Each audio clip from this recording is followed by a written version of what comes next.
जब आप किसी पे डिपेंडेंट हो जाएं, क्योंकि अगर आप बिल्कुल चाइना के कैंप में चले जाएं या अमेरिका के कैंप में चले जाएं, तो उन पे फिर आप जब डिपेंडेंट हो जाते हैं, फिर उनकी मर्जी को भी मानना पड़ता जी है। बिल्कुल। इंडिया ने इन सारी हालात में, और ये no other than former prime minister Imran Khan के मुंह से निकल गया कि मैं इंडिया की तारीफ करता हूं कि उन्होंने हमेशा अपनी फॉरेन पॉलिसी 3-4 दफा की है, पिछले 3-4 दफा उन्होंने इस बात को दोहराया है। और जब निकाला गया है तो कहा है कि देखें इंडिया बहुत खुश है। वो तो कहते हैं पाकिस्तान की तो सियासत ही हमें समझ नहीं आती। जब आपका प्राइम मिनिस्टर ही मान गया कि इंडिया की फॉरेन पॉलिसी इतनी फैंटास्टिक है, तो इंडिया वाले तो खुश थे। मुझे उनका फर्स्ट जो फॉरेन सेक्रेटरी था उसने कहा this is not the opinion of an individual but the prime minister. मैं एक छोटा सा कमेंट करना चाहूँ कि आई विश के इंडिया में कोई ऐसी पॉलिटिकल एकेडमी होती जहां पर हम अपने सियासतदान भेज सकते।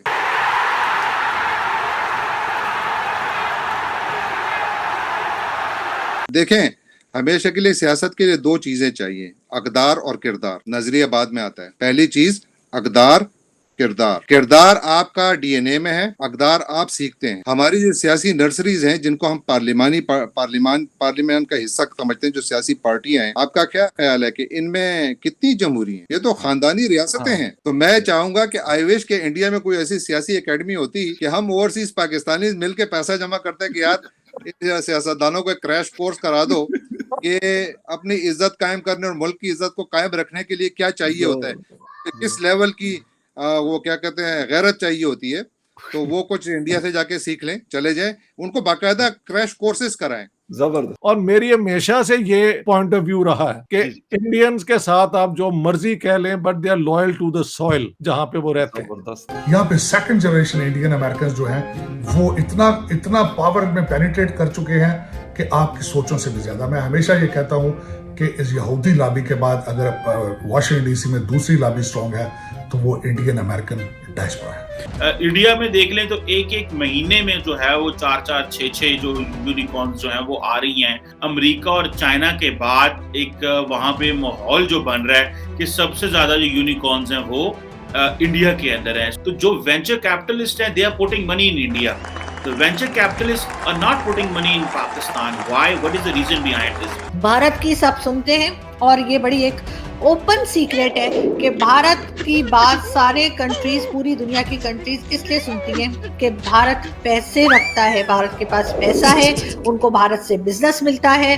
वो भारत के साथ बात करते हैं तो उनको मालूम होता है कि कोई ना कोई चीज़, कोई ना कोई प्रोडक्ट जो है वो हमारे यहाँ की बिक जाएगी, या फिर ये कि भारत के यहाँ से कोई ना कोई ऐसा आएगा जो एजुकेशन में बहुत हाईली एजुकेटेड होगा और कुछ ना कुछ काबिल होगा जिसको हम अपने सीईओ लगा देंगे।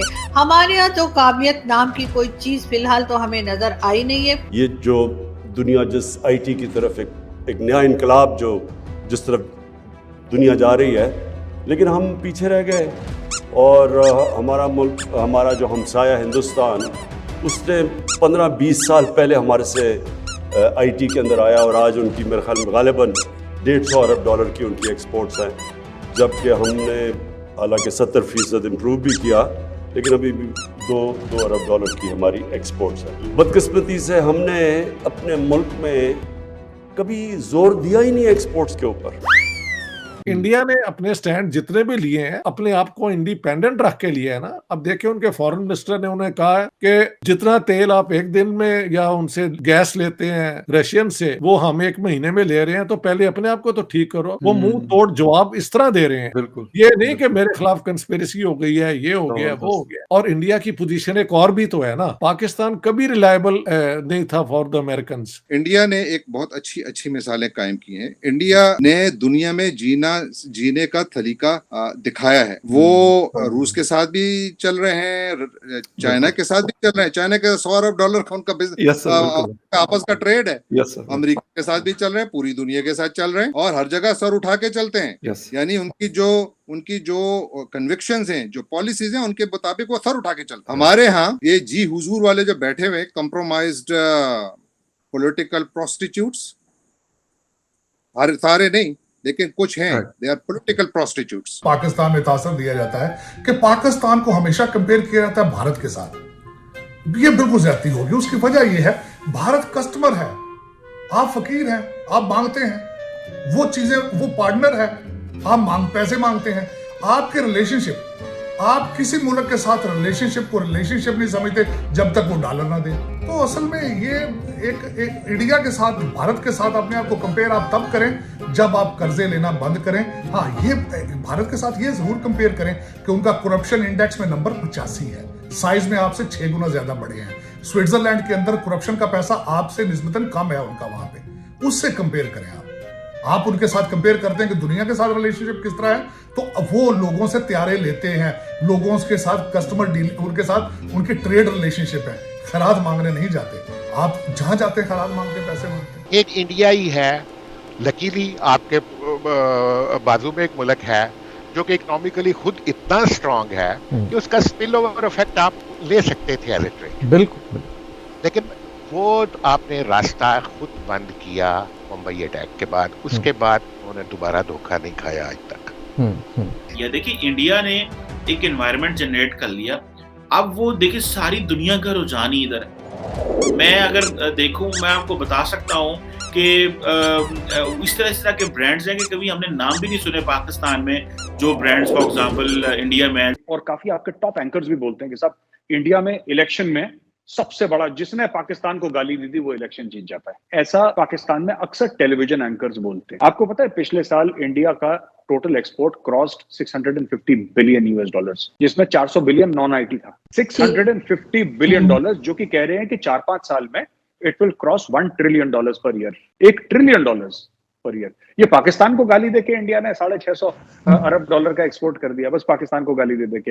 ये जो हमने इंफ्रास्ट्रक्चर बनाया है इतना जबरदस्त, ये जो हमारा स्पेस प्रोग्राम है, जो फार्मर्स को हम लोग इतनी सब्सिडी दे रहे हैं, दुनिया भर की जो इंडिया में चीजें लग रही हैं, जो हमारे दुनिया भर के हमारे टॉप सॉफ्टवेयर कंपनीज में हमारे सीईओज हैं, जो हमारी डिप्लोमेसी है, doctor Jaishankar, prime minister Narendra Modi ji, ये सब पाकिस्तान को गाली देके चल रही है। हिंदुत्व, आरएसएस, नाथसी, फाशिस्ट, मुसलमान बुरे होते हैं, सिर्फ हिंदू, यही सब कर करके हम लोग वर्ल्ड में टॉप पे पहुंच रहे हैं। One of the top performing economies in the world है। तो ये थोड़ा सा सोचना पड़ेगा कि क्या बोलते हैं, इसके पीछे लॉजिक, ये सोचना। इंडिया ने बहरहाल एक बात, hats off to them, credit to them, कि they trusted them many times and got betrayed every time. They trusted them many time. हमेशा अमेरिका बचाता रहा। फोन कॉल्स आ जानी वॉशिंगटन से, ओ भाई नहीं ना इनको कुछ ना, भागे इन्होंने जाना। अच्छा, इनको कारगिल, वो भी अमेरिका ने बचाया।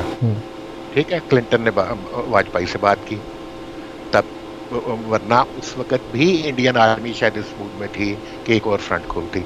जिस दिन दूसरा फ्रंट खोलता उसी दिन एक्सपोज हो जाना था। बिल्कुल।